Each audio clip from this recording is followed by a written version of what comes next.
Hello people, welcome to global cuisine. Wow, ఏమి రుచి. నేను మీ హరీష్.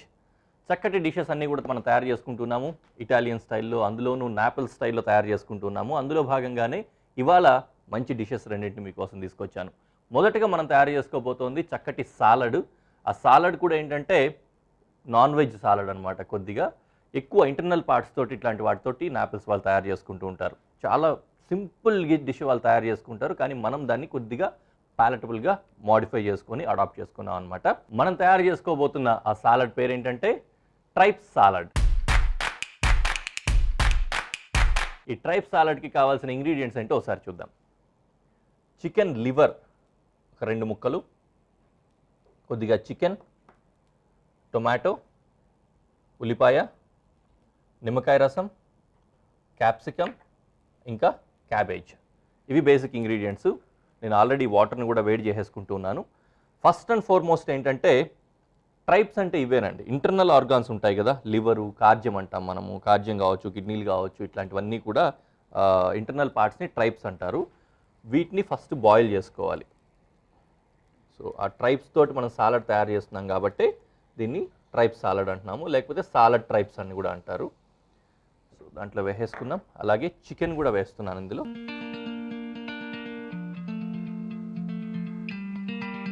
ఎందుకంటే మనకు టైం కలిసి వస్తుంది కదా. ఫస్ట్ ఇది కనుక బాయిల్ అయిపోయిందంటే మిగిలినన్నీ కూడా రెడీ అయిపోతాయి. ఇందులోనే కొద్దిగా సాల్ట్ కూడా వేసుకోవాలి.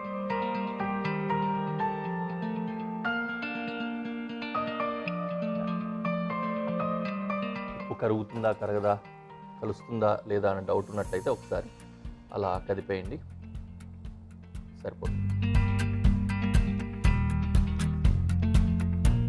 వీటిని కట్ చేసి ముక్కల కింద కూడా మనము కుక్ చేసుకోవచ్చు. కాకపోతే కుక్ చేసిన తర్వాత షేప్స్ డిఫరెంట్ అవుతాయి కదా, అంటే ష్రింక్ అవ్వడం కానీ ఇట్లా అవుతాయి. అందుకని ఫస్ట్ కుక్ చేసేసి తర్వాత కట్ చేద్దాం అనుకున్నాను. యూజువల్లీ వీళ్ళు నాపిల్స్ వాళ్ళు కానీ వీళ్ళంతా కూడా ఎలా తింటూ ఉంటారంటే సింపుల్గా మంచి సాలడ్ అనగానే మనకు గుర్తొచ్చేది ఏంటంటే బేసు ఇంకా డ్రెస్సింగ్ కదా. అఫ్కోర్స్ కింద మళ్ళీ బేస్ అంటాము, దాంట్లో ఉన్న మెయిన్ ఇంగ్రీడియంట్స్ ఇట్లాంటివన్నీ కూడా యూజ్ చేసుకుంటూ ఉంటాము. సో వీళ్ళు ఏం చేస్తారంటే ఫస్ట్ మంచి వెనిగ్రేట్ తయారు చేసుకుంటారు డ్రెస్సింగ్ కోసం. వెనిగ్రేట్ తర్వాత డిఫరెంట్ ట్రైప్స్ అంటే మనం ఒక్క లివర్ మాత్రమే వాడుతాం, అదైతే ఈజీగా ఉంటుంది మనకు. ఇంటెస్టైనల్ పార్ట్స్ అంటే బోటీ కానీ ఇట్లాంటివన్నీ కూడా దీంట్లో వేసుకొని బాయిల్ చేసి కట్ చేసేసుకొని వెనిగ్రేట్లో మిక్స్ చేసుకొని తింటూ ఉంటారనమాట. అంతే, ఇంక అంతకుమించి ఏం వాడరు. మరి మనకు ప్యాలటబుల్గా ఉంటుంది కాబట్టి కొద్దిగా మిక్స్ చేస్తున్నాం. ఓకే అమ్మా, మాటలు ఎక్కువైపోయాయి, ఇక పనికి ఉపక్రమిద్దాం. సో దీన్ని ఫస్ట్ ఆనియన్స్, జూలియన్స్ కట్ చేసుకుంటున్నాం. ఇవి వాడాలి, ఇవి వాడకూడదు ఇలాంటి నియమాలు ఏం లేవు ఇందులో. బేసిక్గా ఏంటంటే ఈ ఇంటర్నల్ పార్ట్స్ తోటి చేసే సాలడ్ అనమాట ఇది. అయితే మనం బాగా యూజ్ చేసేదైతే ఈ లివర్ మాత్రమే వాడుతూ ఉంటాం. మిగతా పార్ట్స్ అన్నీ కూడా అంత ఎక్కువ విరివిగా వాడము. అండ్ మల్టిపుల్ పార్ట్స్ కూడా యూజ్ చేస్తారు కాబట్టి దానికి ప్లేస్లో మనం చికెన్ కూడా వాడాం. వీళ్ళు కూడా అంతే, మీట్స్ ఏవైనా కూడా వాడతారు. వేరే మీట్స్ ఏవైనా వేసి కూడా ఉడికించుకొని కట్ చేసి సాలడ్ తయారు చేసుకుంటారు. నిజానికి చెప్పాలంటే మనం ఒక మంచి అథెంటిక్ డిష్ తయారు చేస్తున్నట్లు అనమాట. ఓకే, ఆనియన్ చాపింగ్ అయింది. అలాగే ఈ క్యాబేజ్ని కూడా మనం షెడ్ చేసుకుంటున్నాము. క్యాబేజ్ ప్లేస్లో లెట్యూస్ కనుక ఉంటే లెట్యూస్ కూడా యూజ్ చేసుకోవచ్చు. లెట్యూస్ కూడా బాగుంటుంది.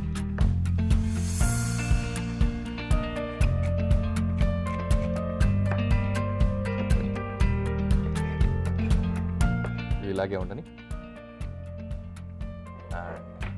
దీన్ని కూడా జూలియన్స్ లాగా కట్ చేసుకుంటాం.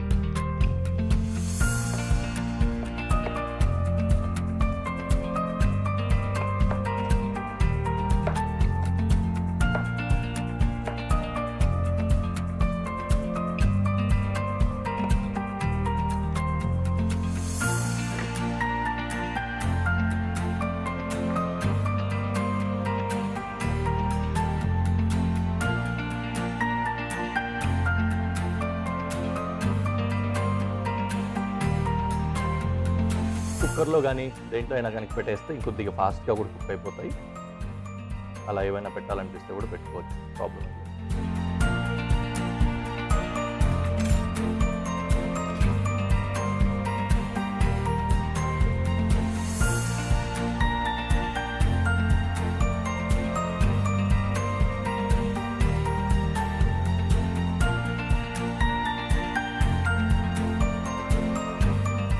పెద్ద పెద్దగా ఉన్నాయి కదా, జస్ట్ రెండుగా కట్ చేసేస్తున్నాను సో దట్ నీట్గా మునిగి ఉడుకుతాయనే ఉద్దేశంతో.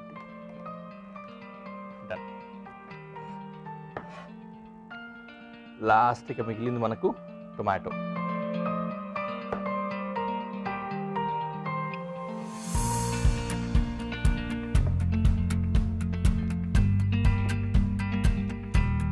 సో సీడ్స్ రిమూవ్ చేసిన టొమాటోని ఈ విధంగా వెడ్జెస్ లా కట్ చేసుకున్నాము.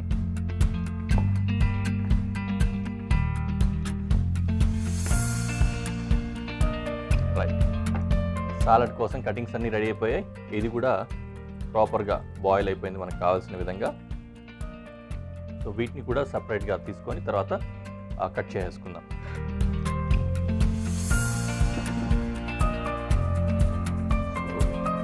ఇప్పుడు మిక్సింగ్ బౌల్ తీసుకొని ఇందులో లెమన్ జ్యూస్ వేసుకుందాం, కొద్దిగా సాల్ట్, కొద్దిగంత పెప్పర్.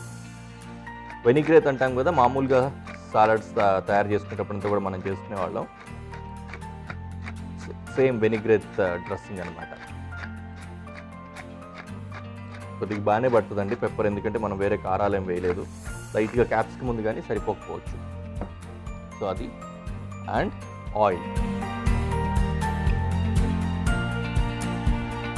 దీన్ని ఏం చేస్తామంటే స్పూన్ తోటి బాగా మిక్స్ చేసుకుంటూ ఉన్నట్లయితే ఆ మాలిక్యూల్స్ అన్నీ కూడా కలిసిపోయేసి వెనిగ్రేట్ అవుతుంది అనమాట. అంటే ఏదైతే లెమన్ జ్యూస్ ఉంటుందో లెమన్ జ్యూస్ మాలిక్యూల్స్ అలాగే ఆయిల్ మాలిక్యూల్స్ ఈ రెండు కూడా కలిసిపోయి ప్రాపర్గా మంచి డ్రెస్సింగ్ తయారవుతుంది అనమాట. దానికోసం మనం ఇలా మిక్స్ చేసుకుంటూ ఉండాలి. ఇందులో 1 by 1 వెజిటేబుల్స్ అన్నీ కూడా యాడ్ చేసుకుందాం. ఫస్ట్ క్యాబేజ్, క్యాప్సికమ్,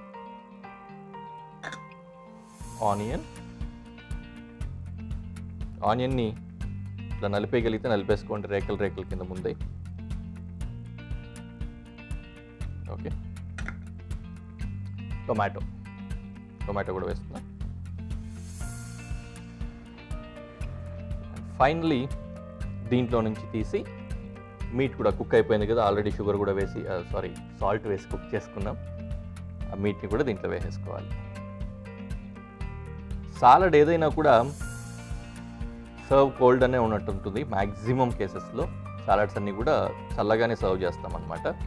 కాబట్టి చికెన్ కూడా ఇప్పుడు మీకు చూపిస్తున్నాను, కానీ చల్లగా అయిన తర్వాత వేసి మిక్స్ చేసుకోవాలి. మిక్స్ అయిన తర్వాత కూడా సాలడ్ని చల్లగా పరిచిన తర్వాతనే సర్వ్ చేయాలన్నమాట. దీన్ని కావాలంటే కాసేపు ఫ్రిడ్జ్లో పెట్టుకోవచ్చు. మరి ఫ్రోజ్ చేసేయడము ఇట్లా కాదు, చల్లబడేంత వరకు ఫ్రిడ్జ్లో పెట్టుకొని తినేసుకుంటే సరిపోతుంది.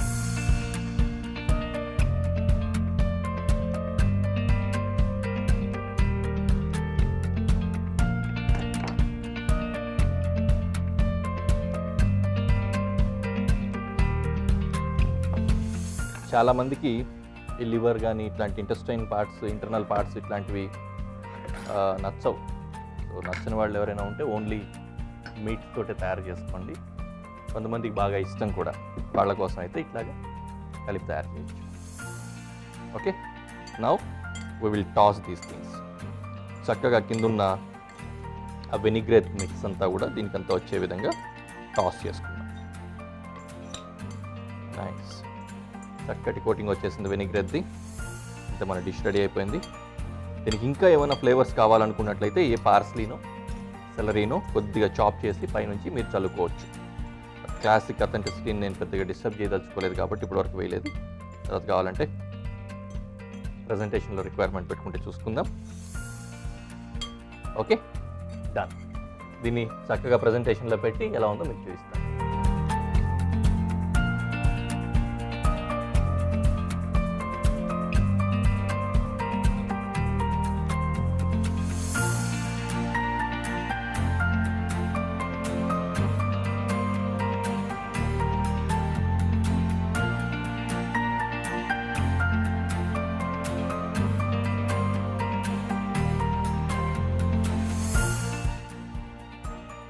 చక్కగా కుదిరింది.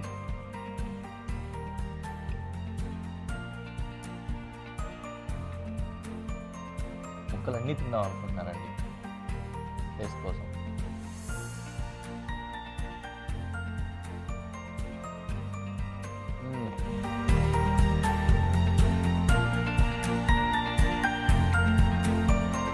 పిజ్జా. అలాంటి పిజ్జాని ఇప్పుడు మనం తయారు చేసుకోబోతున్నాము. నేను మన ఈ వారం అంతా కూడా స్టార్టింగ్లోనే చెప్పాను, పిజ్జా ఇటాలియన్ స్టైల్ అయినప్పటికీ కూడా దాంట్లో మళ్ళీ మూలాలకు వెళ్ళినట్లయితే ఇది నాపిల్స్లో ఆరిజినేట్ అయిందనమాట. మనం ఈ వారం అంతా నాపిల్స్ ట్రై చేస్తున్నాం కాబట్టి ఆ నాపిల్స్కి సంబంధించే ఈ డిష్ కూడా ఉంది. కాబట్టి చాలా చాలా అథెంటిక్. మనం తయారు చేసుకోబోతున్న ఈ డిష్ పేరు ఏంటంటే tomato and sweet corn pizza. ఈ టొమాటో అండ్ స్వీట్ కార్న్ పిజ్జాకి కావాల్సిన ఇంగ్రీడియంట్స్ ఏంటో ఒకసారి చూద్దాం. మోజరెల్లా చీజ్, అది కూడా క్యూబ్స్ చేసింది, tomato sauce, capsicum, sweet corn, tomato, chilli flakes అంటే కారపు అంటే ఎండుమిరపకాయలకు సంబంధించిన రేకులు అనమాట, అలాగే ఆరిగానో కొద్దిగా.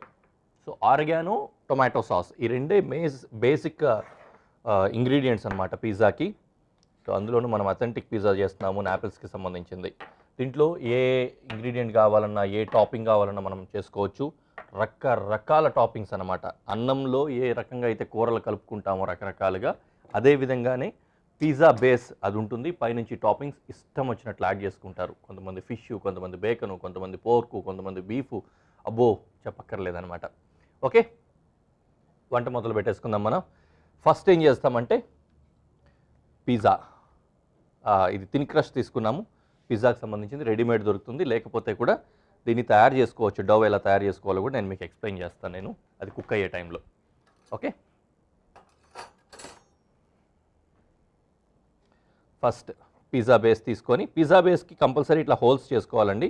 ఒకవేళ హోల్స్ తక్కువ ఉన్నట్లయితే మీరు ఇంకొన్ని హోల్స్ యాడ్ చేసుకోండి. ఫోర్క్ తోటి తిరగేసి గుచ్చుకుంటే సరిపోతుంది అనమాట. లేకపోతే ఏమవుతుందంటే పొంగిపోయి డిష్ కొద్దిగా అనీవన్ షేప్లో అట్లా తయారవుతుంది. ఎడ్జెస్కి టచ్ అవ్వకుండా చుట్టూ ఒక అరంగుళం పాటు, లేకపోతే ఒక 1/2 సెంటీమీటర్ పావంగుళం పాటు వదిలేసి టొమాటో సాస్ని అప్లై చేసుకోవాలి.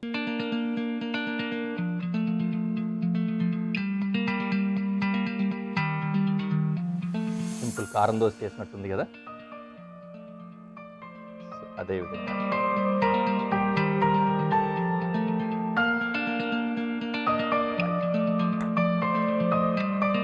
తర్వాత దీని మీద మోజరెల్లా వేస్తాం.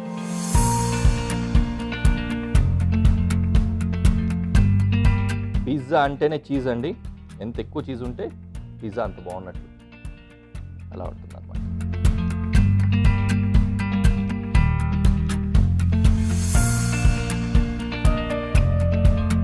జనరల్గా షాప్స్లో కొనేటప్పుడు కూడా ఏం చేస్తారంటే ఎక్స్ట్రా చీజ్ అన్నట్టుగా కూడా అడుగుతారు. అప్పుడు మనం ఎక్స్ట్రా చీజ్ అడిగితే ఇంకా చీజ్ వాళ్ళు మామూలుగా వేసేదానికంటే కూడా ఎక్స్ట్రాగా వేసి తయారు చేస్తూ ఉంటారు. ఓకే, రెడీ అయిపోయింది. అండ్ నౌ దిస్ సైడ్ ఇందాక కట్ చేసుకుంటే బాగుండేది, బట్ ఎనీవే నో ప్రాబ్లం. టొమాటోస్ని టాపింగ్ కోసం కట్ చేసుకుంటాం. అలాగే క్యాప్సికమ్ కూడా కట్ చేసుకుంటాం.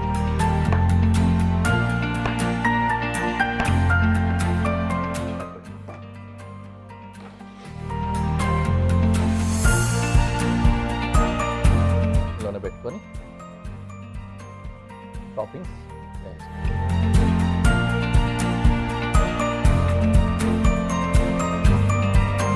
అలాగే టొమాటోస్.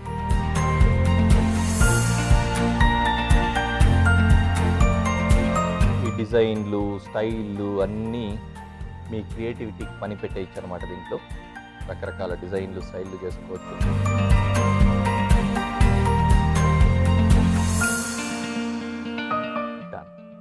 అయిపోయింది కదా. సో నౌ దీని మీద ఆరిగానో స్ప్రింకిల్ చేస్తున్నాం.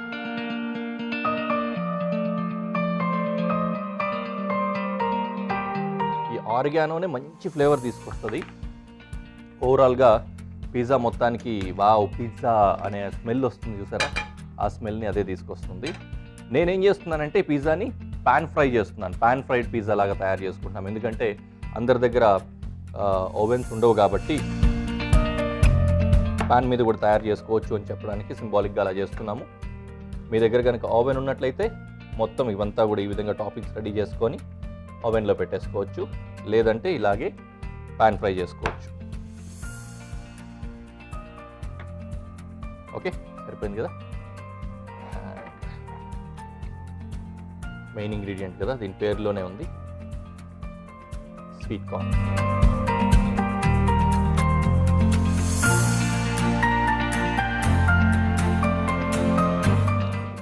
స్వీట్ కార్న్ కూడా వేసేసుకుందాం. తర్వాత చిల్లీ ఫ్లేక్స్.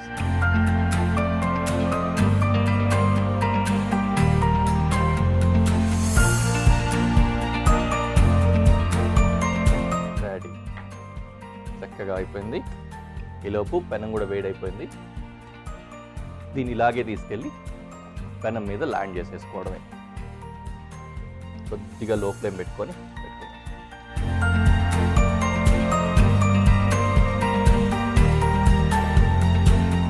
సరిపోయింది. ఇలాంటి క్లోజర్ ఏదైనా ఉన్నట్లయితే, మూత పెట్టేసుకున్నట్లయితే ఏమవుతుందంటే లోపల నుంచి హీట్ అంతా లోపలే సర్క్యులేట్ అవుతూ చీజ్ తొందరగా మెల్ట్ అవ్వడానికి హెల్ప్ అవుతుంది. కింద పిజ్జా బేస్ ఏదైతే ఉందో ఆ బేస్ ఆల్రెడీ మనము కుక్ చేసేసుకుని ఉంటాం, హాఫ్ వరకు, హాఫ్ పైన కూడా కుక్ అయిపోయి ఉంటుంది. కాబట్టి అది ఎక్కువ కుక్ అవ్వాల్సిన అవసరం లేదు. ఓన్లీ మనకు ఆ చీజ్ మెల్ట్ అయిందంటే సరిపోతుంది. మిగతా ఇంగ్రీడియంట్స్ అన్నీ కూడా సాలడ్లో లాగా ఫ్రెష్గా అయినా తినగలిగేవి కాబట్టి అలాగే ఉంటాయి అన్నమాట. హాఫ్ కుక్డ్, అండర్ కుక్డ్ ఇలాగే ఉంటాయి. సో దీన్ని ఇప్పుడు ఇలా ఆ చీజ్ మెల్ట్ అయ్యేంత వరకు వదిలేద్దాం. మెల్ట్ అయిపోతుంది, ఆల్మోస్ట్ కాసేపు అయింది కదా. అయితే రకరకాలుగా చేసుకుంటున్నాం కదా పిజ్జాస్. మనం ఇప్పుడు డైరెక్ట్గా పాన్ ఫ్రై చేసేసుకుంటున్నాము, మామూలుగా ఓవెన్లో పెట్టుకుంటాము, ఇట్లంతా కూడా చేసుకుంటూ ఉంటారు. అంటే పిజ్జా మనం చేసేటప్పుడు మీరు గమనించారో లేదో, చుట్టూ ఎడ్జెస్ని వదిలేసాం. చూస్తున్నారు ఇక్కడ కూడా చివరి మూల వరకు తగలకుండా వదిలేస్తూ ఉన్నాం అనమాట. అది అలవాటు అయిపోయి ఉంటుంది. నాకైతే అది వీలైనంత వరకు ఎడ్జ్కి తీసుకెళ్ళిపోతూ ఉంటాను. కొంతమంది ఏంటంటే కొద్దిగా ఎక్కువ వదులుతూ ఉంటారు స్పేసెస్. రీజన్ ఏంటంటే ఇటాలియన్స్ ఆ చుట్టుపక్కల వదిలేసి అదంతా కూడా ఏమవుతుందంటే మనం ఈ విధంగా పాన్ ఫ్రైనో లేకపోతే మామూలు జనరల్ ఓవెన్, డ్రై ఓవెన్సో కాకుండా వాళ్ళ ఓవెన్స్ దగ్గర ఏంటంటే డోమ్ వచ్చి దాంట్లో మంటలు కూడా ఉంటాయి అన్నమాట. ఫ్లేమ్స్ అనకూడదు కానీ ఫ్యూమ్స్ లాగా ఉంటాయి. అలాంటి దాంట్లో ఏంటంటే ఎడ్జెస్ అన్నీ కూడా కాలిపోతూ ఉండడం. బయట ఎప్పుడైనా మనం ఏదైనా మంచి ఇటాలియన్ పిజ్జా రెస్టారెంట్కి వెళ్ళినా కూడా అలాగే చుట్టూ అంతా కూడా కాలిపోయి అట్లా ఉంటుంది. మనం ఏంటంటే అక్కడ వరకు కొరికేసి ఆ ముక్కలను వదిలేస్తూ ఉంటాం జనరల్లీ. బట్ ఇటాలియన్స్ ఏంటంటే ఆ బర్న్ట్, కాలినవి, మాడినవి ఆ ఫ్లేవర్స్ ఇస్తాం అనమాట వాళ్ళకి. దీంతో పాటు దాన్ని కూడా ఎంజాయ్ చేస్తారు. సో అందుకని ఆ ఎడ్జెస్ వదులుతూ ఉంటారు. మరి ఇంకోటి ఏంటంటే దీంట్లో తెలుసుకోవాల్సింది, పిజ్జా గురించి ఎలాగో మనం తెలుసుకుంటున్నాం కాబట్టి కింద బేస్ ఏదైతే పెట్టామో ఇది 3 రకాల డౌస్తో తయారు చేస్తారు. జనరల్గా రెడీమేడ్ అప్పటికప్పుడు తయారు చేసుకునేది 1 గంటలో రెడీ అయిపోతుంది అనమాట. ఫస్ట్ కలుపుకోవడానికి 1 అరగంట, సెటిల్ అవ్వడానికి 1 అరగంట, తర్వాత తయారు చేసుకోవడం. అదేంటంటే ఈస్ట్ వేసి తయారు చేసుకుంటారు. సింపుల్గా వేడి నీళ్ళు పెట్టుకొని వేడి నీళ్ళలో కొద్దిగా ఈస్ట్, ఉప్పు కలిపేసి 60% వాటర్ వచ్చే విధంగా 40% వరకు నియర్లీ ఫ్లవర్ వస్తుంది. కలిపేసుకున్నట్లయితే డౌ తయారవుతుంది. మీరు కూడా కావాలంటే ఆ విధంగా తయారు చేసుకోవచ్చు అనమాట. అంటే 40% మైదాపిండి, 60% వాటర్, దాంట్లో కొద్దిగా ఈస్ట్, దాంతోపాటుగానే కొద్దిగా పంచదార కలిపేసుకొని మిక్స్ చేసుకోవచ్చు. కొన్ని ఏమో ఓవర్ నైట్ చేస్తారు, కొన్ని ఏమో సార్ డౌ తయారు చేసుకుంటారు. సో ఇట్లాంటివన్నీ కూడా డిఫరెంట్గా ఉంటాయి. ఎనీవే మన పిజ్జా అయితే రెడీ అయిపోతుంది. చక్కగా కుక్ అయిపోయింది, చూసారా? వావ్, చాలా బాగుందండి. డన్, చూసారా?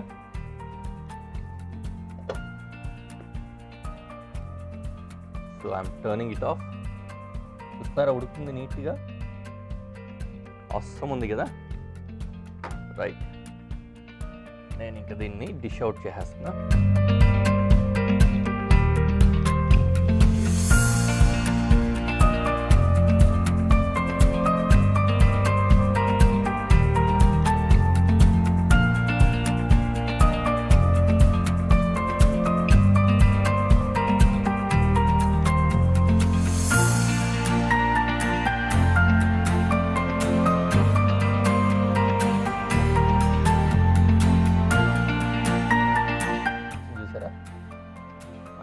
చీజ్ అంతా చీజీగా ప్రాపర్గా కుక్ అయింది.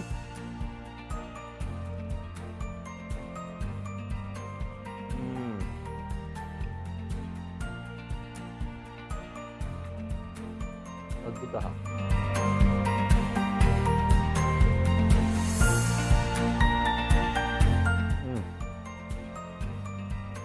యమ్మీ.